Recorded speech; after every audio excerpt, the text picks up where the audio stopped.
So I'm losing my light, and I'm just going to go over some stuff really quick, things that to make note of.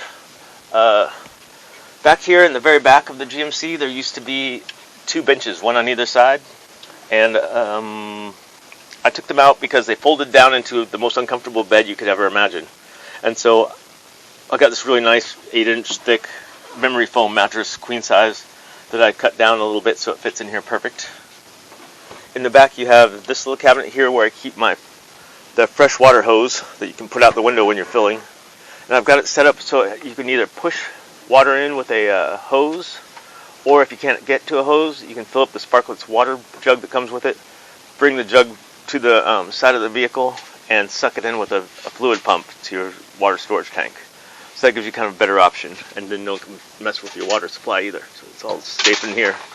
So in this cabinet down here, I keep that's where I keep the water supply stuff. This comes with 2 filters, water filters, and the hose and the fluid pump. Up here is a storage cabinet. Losing my light. So back here is the long storage cabinet, and the only storage cabinet with a lock, which means I think it's for your shotgun or something. There's another storage cabinet. And here is nothing really over here. This is over the generator. And over here is over the 25-gallon stainless steel water tank that I put in. This fan works, and it's where the rear air conditioner used to be. Moving back a little bit, this light fixture works. We got a closet on the driver's side, tall closet. And a mirror. Ooh, reflecto porn. And that's my extra air compressor, so if you need to fill up the tires, you got the air compressor right there. I don't know if you can see it, it's too dark. Up here you have this cabinet up here is just a storage cabinet with some shelves in there. Can't really see because it's too dark. But shelves, one drawer, 2 drawer. This is the electrical outlet box, which has a fuse panel in it, which you can't really see. But this is the electrical panel. That's where I had my inverter too, or one of my inverters. And this bottom cabinet is where the air compressor is for the air shocks on either side. So moving forward into the galley, as they say. 3-burner stove, propane works, and underneath that is the microwave oven, which does work if you plug into shore power or you have a generator. On the other side is the uh-oh, did it die? What happened? Something happened. Oh no, I guess it didn't die. It's just this thing. Okay, so on the other side is the refrigerator I told you about. That's right. And always skip the bathroom. There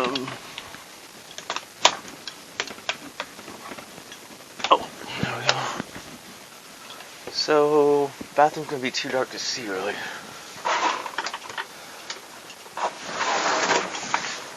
So that's the water heater right there I put in, that on-demand water heater.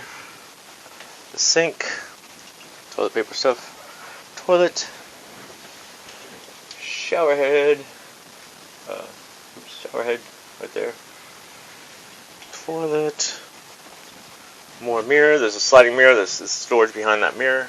There's also storage behind this cabinet down here. You can kind of see down there. And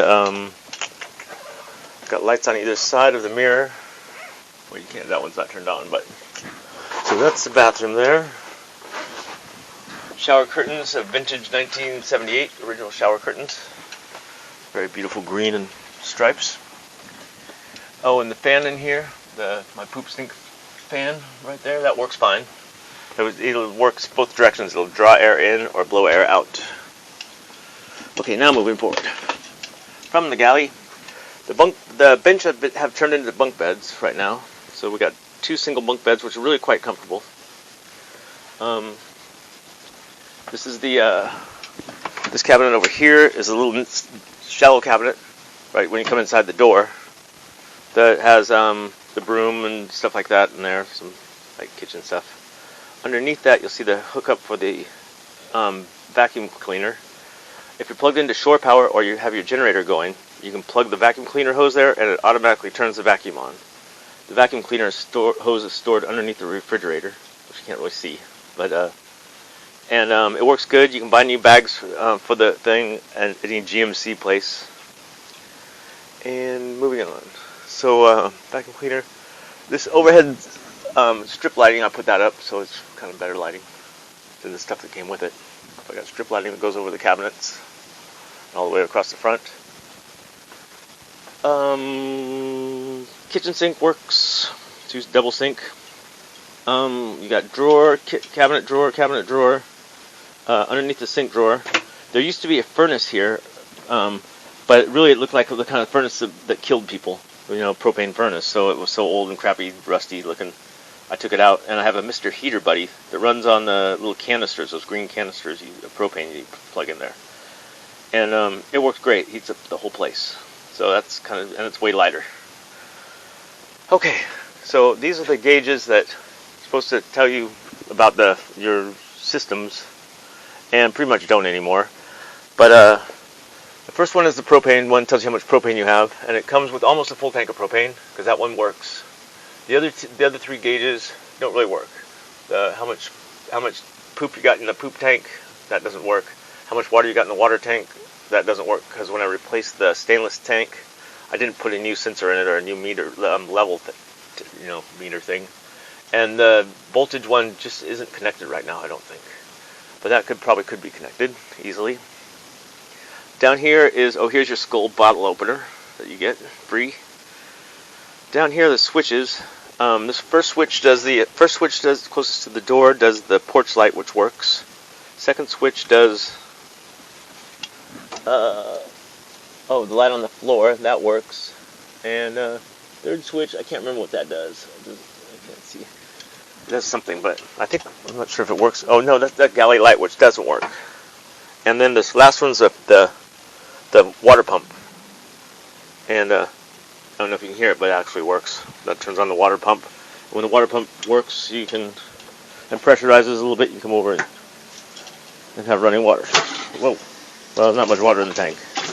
So anyway, got running water. Turning that off. This is a switch that used to start the generator, but there's no generator there right now, so there is the handle for the door is over here. I just replaced the lock and got a brand new lock cylinder for the lock, and I have not put the handle back on yet. That's a remnant of my ugly curtains that are mismatched. So for your ride home, I have some curtains for you, so you'll be able to have some privacy, but you probably want to make nicer curtains when you get home.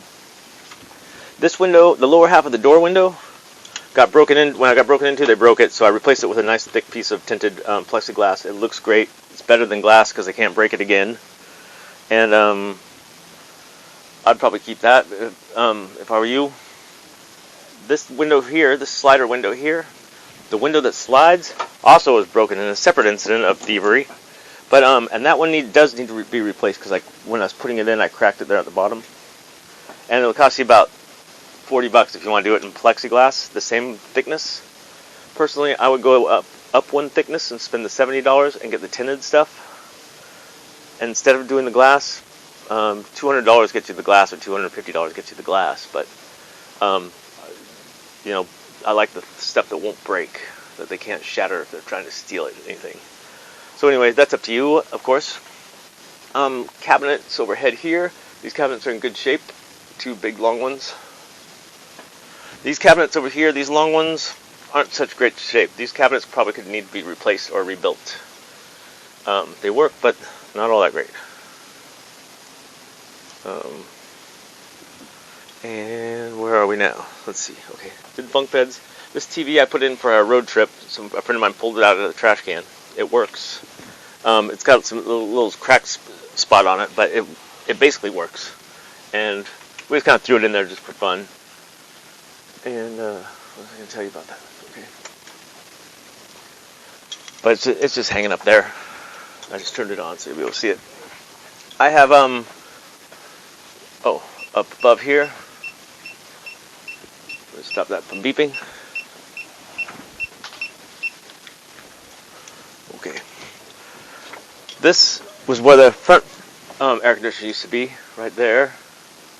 And that there's a swamp cooler on the top, which works kind of okay.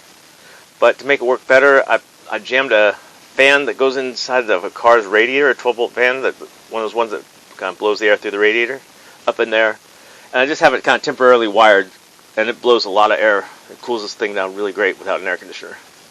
So that's just kind of a temporary thing anyway. This fan, it's not connected up right now, but none of these things leak at the moment. Let's see. Oh, I know. The speakers, overhead speakers up here. There's one on either side. I think they're Polk Audio speakers that I put in there because we were getting ready for that road trip.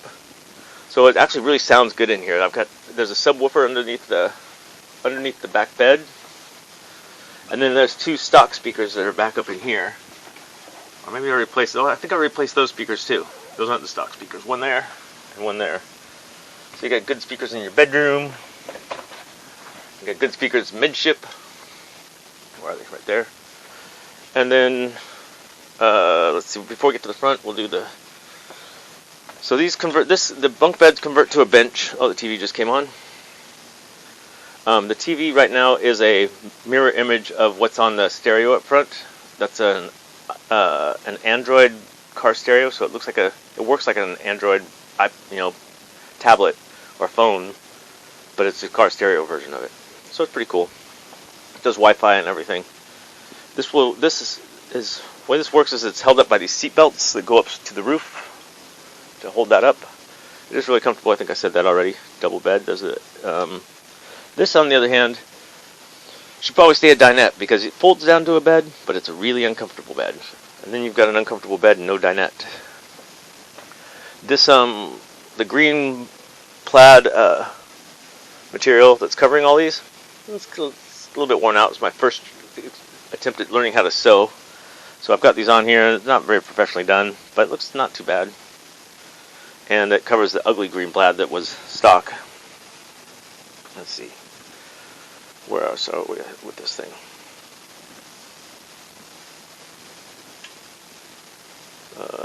Something happened here. Okay. No, there we go.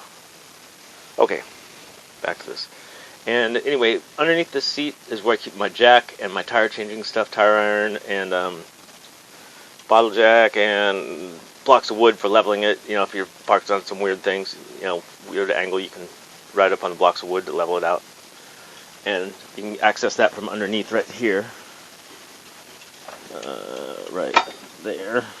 Anyway. And underneath there's that sparkless water bottle I told you about if you need to fill up your water tank. I also use that when I'm dumping the black water tank.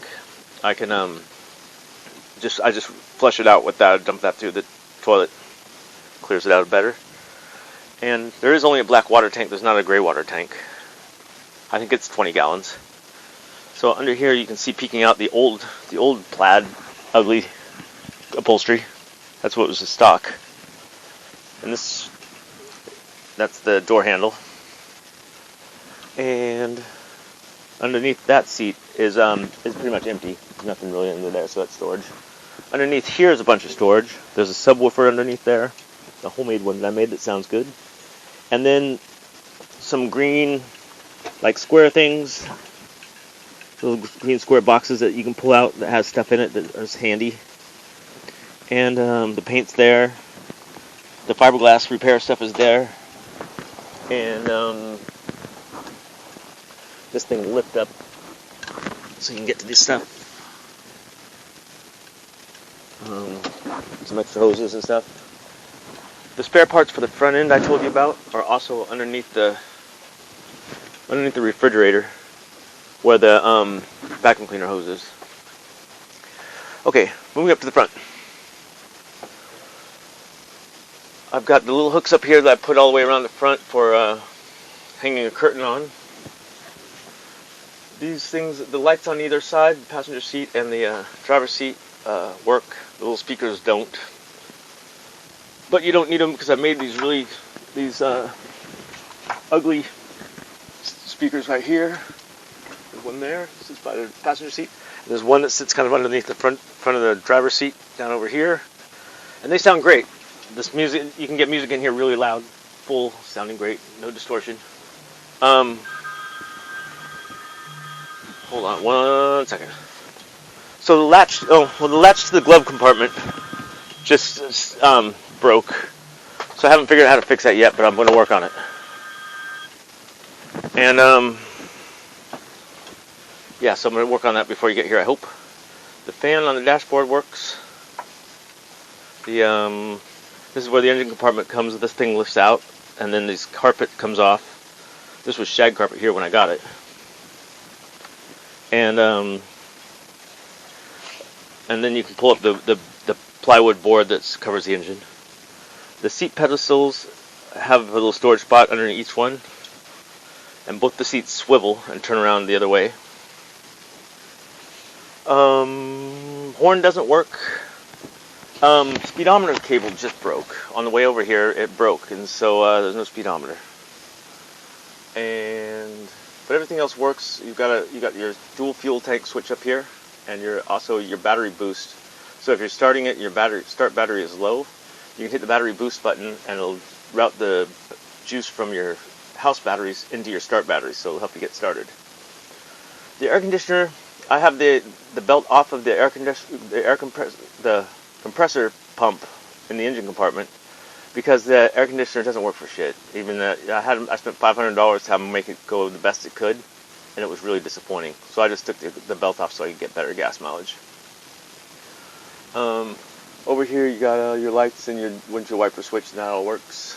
And there's a little ashtray right down in that little compartment there. That's an additional bolt gauge right there. Parking brakes over there. And what else was I going to tell you about the front here? Oh, I was going to tell you, back in November, when I had to smog it to get my registration, I ended up having to get a brand new carburetor to get it to pass smog, and it passed smog great. And I was getting 10 miles to the gallon before that, and the guy who put the new carburetor on said I should be getting at least, pick up another couple miles per gallon off it. So I'm hoping that you'll see at least 12 on your ride home, unless you're going up a hill. Okay, there you go. I think that's about everything. I'm sorry that I didn't have more light to do this in. These are my mismatched curtains. And, it's rough, but it's going to fix up real nice. And right now you can use it. Everything works. So it's fix it up, bit by bit, and you're going to have yourself a really nice RV that's worth some dough. And I will always be there for a resource for you. If you need any advice or questions or, whatever you need, you can always call me. And that's the tour. I got a backup camera. Did I show you the backup camera up back? Maybe I did. I've got a backup camera, and on the roof I've got a floodlight, which you can turn on both of them from up here. And that allows you to see much better when you're backing up. The thing drives like a car. It drives great. It's really fun to drive. And that's it for it. All right. Thanks, David. I look forward to seeing you later in the week.